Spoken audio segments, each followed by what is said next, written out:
बांग्लादेश बनाने की बात करते हैं।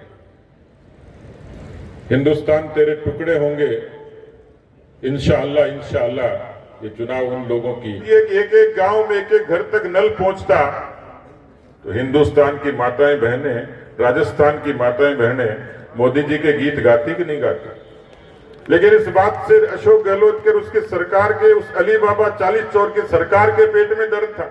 Doctor Nehra multi specialist hospital, नया बस स्टैंड, मंडरेला। नशा छोड़े और छुड़वाए। हमारे यहाँ असरदार आयुर्वेदिक जड़ी बूटियों से तैयार सप्लीमेंट जो कि पहले दिन से नशे की लत नहीं लगने देता। RGHS कार्ड धारकों के लिए निःशुल्क दवाइयाँ। क्षेत्र का एकमात्र ऐसा अस्पताल जहाँ 24 घंटे आपातकालीन सेवाएं उपलब्ध है। कंसल्टेंट फिजिशियन, हड्डी व जोड़ रोग विशेषज्ञ, दंत रोग विशेषज्ञ, नेत्र रोग विशेषज्ञ। Doctor Nehra multi speciality hospital, नया bus stand, Rajgarh road, Mandrela.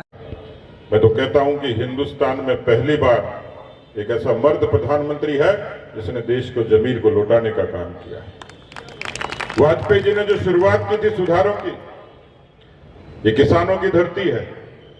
इस किसानों की धरती पर इस बात की चर्चा होती थी कि किसानों को सहूलियत कब मिलेगी, स्वामीनाथन की रिपोर्ट लागू कब होगी, किसान की सुध कौन लेगा। थोड़ा पीछे चली जाइए, मैं वाजपेयी जी को श्रद्धांजलि दूंगा जो भारतीय जनता पार्टी के ऐसे प्रेरणा पुरुष थे। एक सामान्य परिवार में पैदा होकर हिंदुस्तान और भारत के और हिंदुस्तान के राजस्थान के किसानों के बारे में चिंता और फिक्र थी। वही ऐसा शख्स था जिसने पहली बार शहर के आदमी के बटुए में क्रेडिट कार्ड देखकर ये कहा कि हिंदुस्तान का किसान भी इसी क्रेडिट कार्ड का हकदार है और हिंदुस्तान के करोड़ों किसानों के जेब में वो क्रेडिट कार्ड आया। मकान का बीमा, दुकान का बीमा, मोटर का बीमा, बकरी का बीमा, लेकिन इंसान का बीमा, जीती जागती फसल का कोई धनी धोरी नहीं था। फसलों की बीमा योजना को लागू करने का काम वाजपेयी जी ने किया। उससे आगे बढ़कर मोदी जी ने देश के वो तमाम किसान जिनकी जोत छूटी है, जिनको संघर्ष करना पड़ता है प्रकृति से, जिनको संघर्ष करना पड़ता है हालात से, उस किसान के आंसू पोंछने का काम किया। और ऐसा किया कि दुनिया की डायरेक्ट बेनिफिट ट्रांसफर स्कीम सबसे बड़ी स्कीम बनी, वो दुनिया की बनी, वो थी प्रधानमंत्री किसान सम्मान निधि। ये जितने हाईवे आज देखते हो वाजपेयी जी ने शुरू किए, लेकिन कभी कश्मीर जुड़ जाएगा, कभी अरुणाचल जुड़ेगा, नागालैंड जुड़ेगा, कल्पना नहीं करी थी। लेकिन केवल शहर नहीं, उन्होंने गांव तक प्रधानमंत्री ग्राम सड़क योजना के नाते 6 लाख किलोमीटर सड़क जोड़कर राजस्थान और हिंदुस्तान के नक्शे को बदलने का काम किया। गांव की माताओं और बहनों को किस तरीके से उनके आरोग्य को, उनके सम्मान को, सुरक्षा को चुनौती थी। आज आसान लगता होगा शौचालय बनना, लेकिन कोई देश का प्रधानमंत्री, बिरला प्रधानमंत्री सोच सकता और लाल किले से आह्वान करता है कि इन माताओं बहनों की सुरक्षा, सम्मान और आरोग्य के लिए शौचालय की जरूरत है। देश में 10 करोड़ शौचालय बनकर तैयार हो जाते हैं। देश के तमाम गरीबों के 54 करोड़ नए खाते खुलते हैं, जिससे भ्रष्टाचार पर अंकुश लगता है, उसके हक का पैसा उसको मिल जाता है।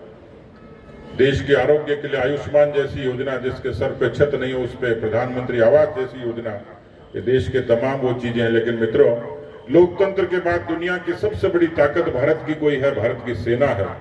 मैं आज देख रहा था कि केवल 1,26,000 करोड़ का प्रोडक्शन हथियारों का भारत की सेना करती है। नहीं तो हम 75 देशों से हथियार मंगवाते थे, लाखों करोड़ रुपयों का। आपको ताजुब होगा, 21,000 करोड़ रुपए के हथियार हम दुनिया को सप्लाई करते हैं। ये बदलता हुआ भारत है।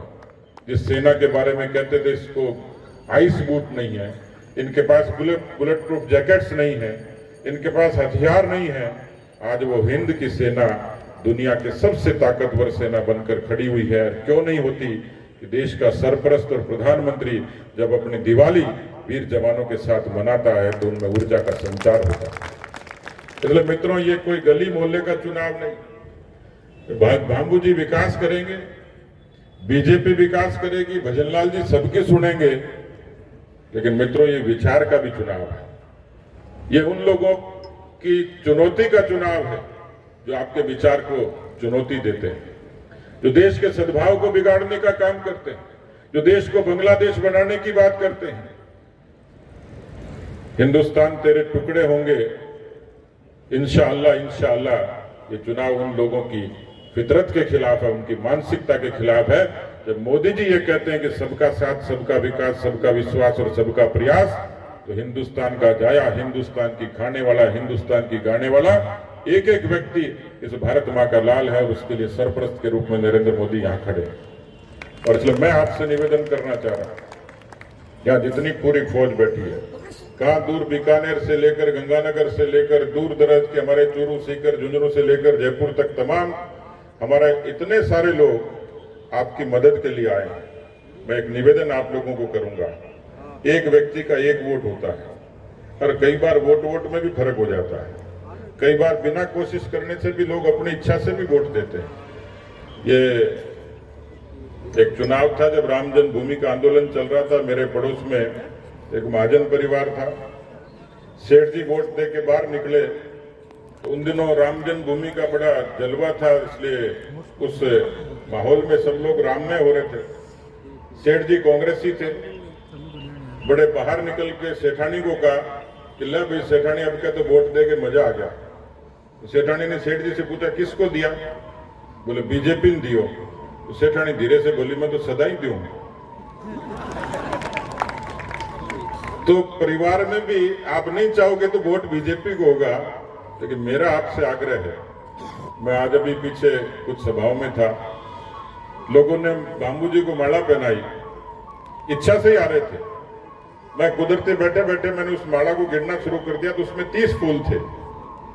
तो मैंने कहा भाई बीजेपी को जिताना चाहते, बोले हाँ। बाबू जी को जिताओगे, बोले हाँ।